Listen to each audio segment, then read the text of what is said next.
tous, bienvenue dans cette vidéo de lecture improvisée, je dois dire.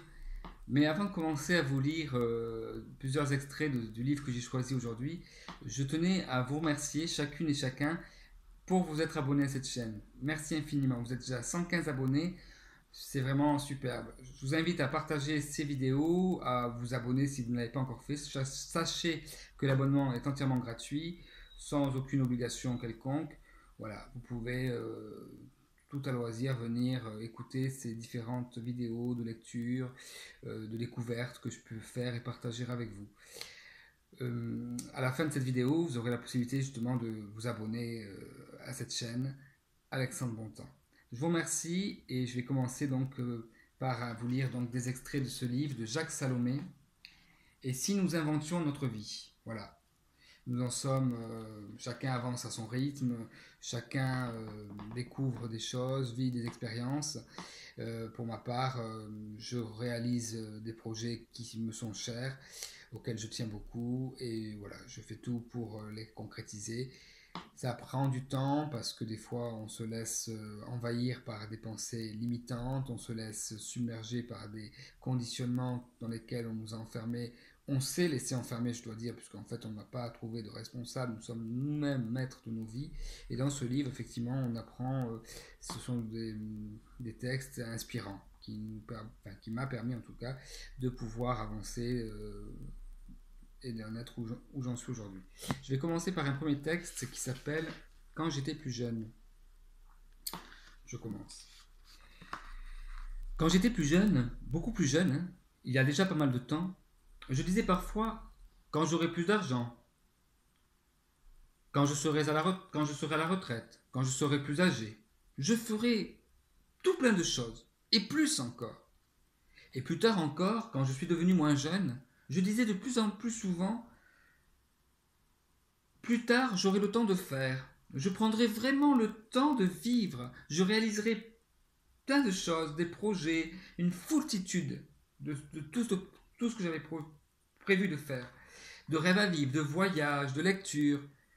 Je vivais dans ces temps-là davantage dans le futur que dans le présent. Je projetais l'essentiel de mes rêves dans un avenir relativement lointain, que je croyais d'une certaine façon accessible à mon seul désir, disponible sur un simple claquement de doigts, comme si par la seule force de ma volonté, je pouvais décider de prendre enfin du temps pour moi quand je le voudrais. Alors que j'étais pris, immergé dans tant d'actions, de contraintes, d'engagements, je me comportais vis-à-vis de tous ces projets mis en réserve comme s'il s'agissait d'une action simple qui allait laisser la place à un espace de temps et de liberté pour que ma décision devienne réalité. Dans une même pensée, j'approchais au plus près ou éloigner ce temps à venir aussi loin que possible en oubliant de vivre l'instant présent, à plein temps, à pleine vie.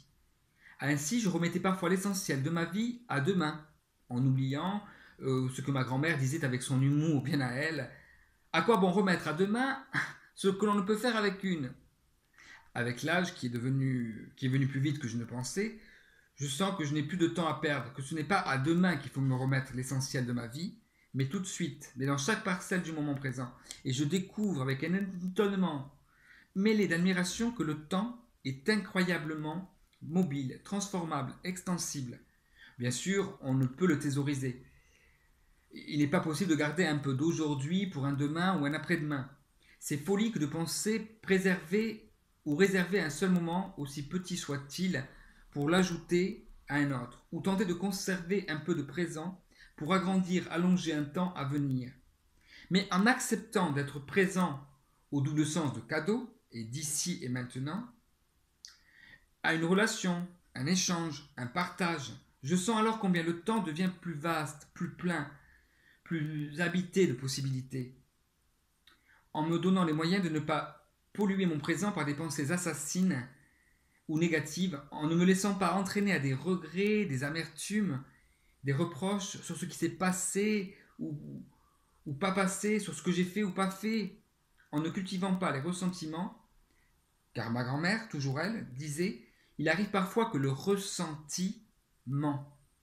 En osant prendre le risque de me dire « D'énoncer des demandes claires, ce qui suppose de prendre le risque de la réponse de l'autre, de me définir au lieu de me laisser définir, de me positionner et donc de m'affirmer avec ce que je suis.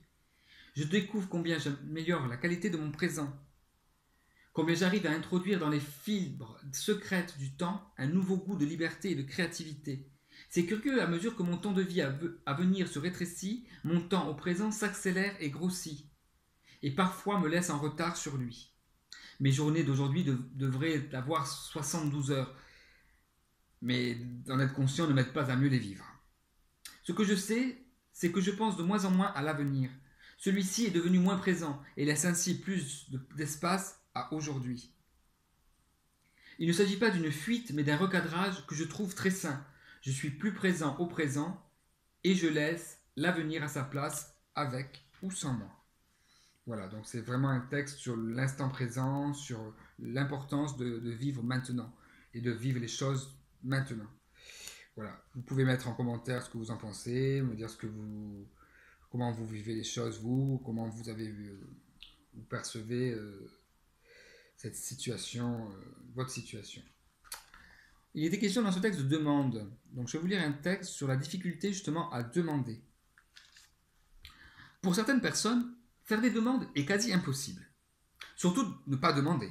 Attendre que l'autre comprenne la demande sans avoir à l'énoncer. Si je suis obligé de demander, alors ce que l'on va me donner n'a plus de valeur. Tout se passe chez cette personne comme si le fait de demander était trop coûteux. Quand je demande, j'ai l'impression d'être un mendiant. Mais au fond de moi, je crois que je ne supporterai pas qu'on repousse ma demande, qu'on me dise non. Alors je préfère me priver. Certains restent enfermés dans la mythologie suivante. Si je suis important pour l'autre, il devrait entendre mes demandes, sans que je les fasse. Demander, c'est s'abaisser, me disait cette femme qui, très tôt dans son enfance, s'était envoyé l'injonction suivante. Moi, je ne demanderai rien à personne. Je n'aurai besoin de personne. Demander fait pourtant partie des 4 piliers d'une communication vivante. Demander, donner, recevoir et refuser. Chacun de ces points doit être présent dans une relation de longue durée. Pour pouvoir demander, encore faut-il accepter de passer de l'impression, c'est-à-dire ce qui est à l'intérieur, à l'expression, ce qui va passer à l'extérieur. Il est vraisemblable que pour beaucoup d'entre nous, la demande la plus essentielle est d'être entendu. Mais l'entendre est chez l'autre, la disponibilité, l'attention, l'écoute de celui ou celle qui est en face de nous ne dépendent pas toujours de nous. Nous nous sentons parfois impuissants à capter l'écoute et l'entendre de l'autre. Cette impuissance peut nous faire renoncer à énoncer des demandes, à ne pas prendre le risque de nous positionner dans nos attentes vis-à-vis de quelqu'un, et d'accumuler ainsi des frustrations ou du ressentiment contre ceux qui ne nous comprennent pas, alors qu'il ne s'agit que de notre propre autoprivation mal vécue. Apprendre à demander est une démarche qui s'apprend. Je me rappelle qu'une relation a 2 extrémités. Il m'appartient de respecter la mienne, sans prendre sur moi le bout qui appartient à l'autre. Et découvrir que chaque demande me renvoie au temps paradisiaque où j'étais dans le ventre de ma mère. Un endroit béni où je n'avais nul besoin de faire des demandes, celles-ci étaient entendues sans que j'aie à les énoncer. Plus tard, chaque demande est susceptible de réveiller chez moi l'ITPI, illusion de la toute-puissance infantile, qui entre le premier jour de ma vie et 2 ou 3 ans me laissait croire que le monde tournait autour de mon nombril, que mon entourage était au seul service, ce qui n'était pas toujours le cas, de mes seuls besoins, grandir, devenir adulte. C'est d'une part renoncer à l'ITPI et d'autre part découvrir qu'il y a des désirs et des besoins autonomes dont la satisfaction ne dépend que de moi, et des désirs et besoins dépendants dont la satisfaction dépend d'un autre. Voici les quelques leçons de vie que j'ai tirées de ma propre difficulté, qui fut longtemps la mienne, à oser demander. Si je ne prends pas le risque de demander, en attendant que l'autre comprenne la demande, que je n'ose pas énoncer, je risque de passer une partie de ma vie à lui reprocher de ne pas entendre les demandes que je ne lui fais pas. Quand j'érige l'autoprivation en règle de vie, je ne dois pas m'étonner de vivre une vie de frustration. Si je veille soigneusement à ne rien accepter d'autrui, j'accumule ressentiments et rancœurs, et comme de véritables toxines qui vont empoisonner ma vie. Si je prends le risque de demander, je dois prendre celui de l'autre, la réponse de l'autre, surtout quand elle ne correspond pas à mes attentes. Une demande non exprimée ne disparaît pas pour autant. Elle reste toujours présente à l'intérieur et réclamera tôt ou tard une écoute. Quand je prends le risque de demander, je dois être clair avec moi-même et ne pas déguiser une exigence latente et pseudo-demande. La demande est chez moi, la réponse chez l'autre. À partir du moment où j'ai intériorisé ces quelques balises, mon seuil de frustration a été moins réactivé, n'a plus été blessé comme il le fut durant des années. D'ailleurs, moi-même, j'ai des demandes à faire. J'avais peur de demander quelque chose à une personne avec qui je suis en contact depuis plusieurs temps. Eh bien, vous savez quoi? Eh bien, là, j'avais prévu d'envoyer un mail à cette personne et de lui dire, voilà, de lui demander clairement ce qu'il en était par rapport à une demande bien précise que je voulais lui faire. Alors, en direct, ce sera indifféré puisque vous n'aurez pas la vidéo, mais là, je vais envoyer ce mail à cette personne qui peut-être écoutera cette vidéo et peut-être me répondra négativement, positivement, mais au moins j'aurai fait la demande et je me serai lancé véritablement dans voilà. Donc j'envoie le mail. Alors, vous allez assister en direct à l'envoi de ce mail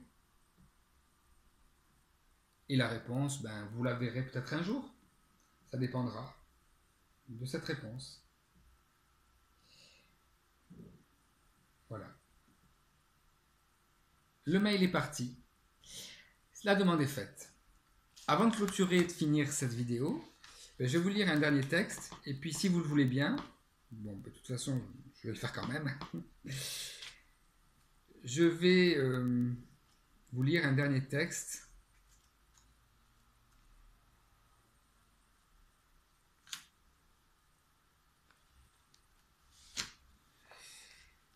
Et je vais le lire en utilisant la pratique de la SMR, comme je l'ai fait lors de la vidéo précédente. 21 grammes. Il paraît, mais est-ce une légende ou un fait vérifié, que 21 grammes est la différence de poids, différence qui est constante quel que soit le gabarit des corps entre un vivant et un mort. Ainsi, la mort nous ferait perdre à chacun 21 grammes. 21 grammes, ce n'est pas lourd s'il s'agit de quelque chose de consistant qu'on peut appréhender par le toucher, ou au contraire, cela peut paraître très lourd, suivant l'imagination que nous avons, s'il s'agit d'une pensée, d'un rêve ou d'une illusion. La mort emporterait ailleurs quelque chose de nous, qui n'est ni de la chair, ni du sang, ni des os, ni de l'eau, quelque chose qui interroge, quelque chose qui serait pour certains le poids de l'âme. Celle-ci serait nommée ou poussée à quitter un corps qui ne peut plus l'alimenter ou s'évaderait pour aller se déposer ailleurs ou se reposer un peu. Je ne peux penser qu'elle s'évapore. J'ai plaisir à croire qu'elle ne disparaît, pas à jamais, mais qu'elle va se relier, se greffer ou s'ajouter à l'immensité du divin et peut-être se déposer sur un être en gestation. Et si je crois en la réincarnation la plus simple, toutes les hypothèses sont possibles. Toutes les interrogations restent ouvertes sur la signification de cette différence, sur ce que représente pour chacun d'entre nous ces 21 grammes. Est-ce le poids de l'amour que nous n'avons jamais utilisé? Est-ce le poids des rêves non réalisés? Est-ce le poids d'une énergie que nous aurions pu utiliser pour répandre plus de paix dans le monde? Est-ce le poids de l'espoir? Je serais tenté pour ma part de croire que ces 21 grammes sont le poids de cette parcelle de vie que nous avons reçue en dépôt au moment de la conception et que nous devons restituer à l'univers.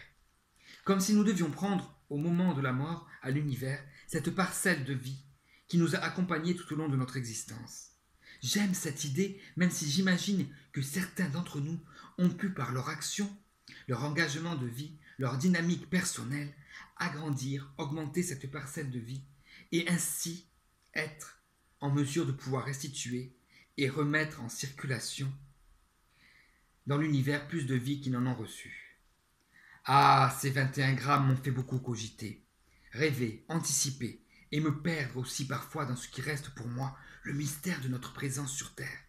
Il m'est arrivé d'imaginer que ces 21 grammes vont en rencontrer d'autres dans l'univers, et telles des entités vaporeuses, je n'ose dire semblables à des anges, vont échanger, partager, vivre quelque chose que je ne peux pour l'instant concevoir. Personne ne semble être revenu de l'au-delà pour témoigner du phénomène et nous entraîner dans le destin de ces 21 grammes.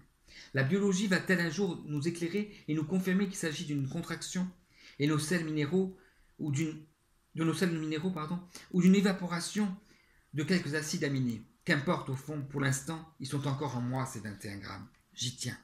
Et même si j'ai le souhait de perdre quelques kilos, 2 ou 3 par exemple, j'espère que mes grammes immortels ne feront pas partie du voyage qui s'amorcera avec ma mort.